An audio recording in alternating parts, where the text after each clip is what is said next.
ওর কাছ থেকে মদ কিনার টাকা।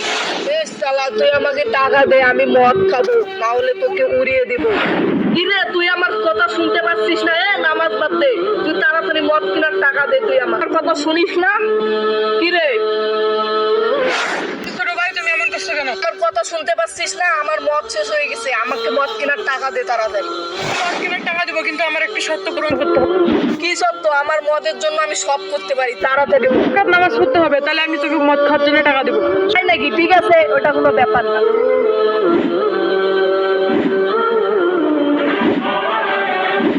তুমি 2 রাকাত নামাজ পড়ে চাই না তোমার মদ খাওয়ার টাকা? না ভাই, আমি এই টাকা নিতে পারবো না। কেন? তুমি তো বলেছিলে তোমার মদ খাওয়ার জন্য টাকা লাগবে, এই নাও টাকা। না ভাই, আমার মদ কেনার জন্য টাকা লাগবে না। আমি 2 রাকাত নামাজ পড়ে অনেক শান্তি পেয়েছি। এতদিন আমি মদ খেয়েছি, অনেক ভুল কাজ করে ফেলেছি। আজকে আমি 2 রাকাত নামাজ পড়ে অনেক শান্তি পেয়েছি, যেই শান্তি জীবনে কোনোদিন পাইনি। ভাই, আল্লাহ আপনাকে হেদায়েত দান করেছে, আল্লাহ আপনাকে 5 ওয়াক্ত নামাজ পড়ার তৌফিক দান করুন। প্রিয় দর্শক, আপনারা কি এই রমজান মাসে 5 ওয়াক্ত নামাজ পড়েন? অবশ্যই কমেন্টে বলে যান। আর ভিডিওটা ভালো লাগলে অবশ্যই লাইক করে যাবেন।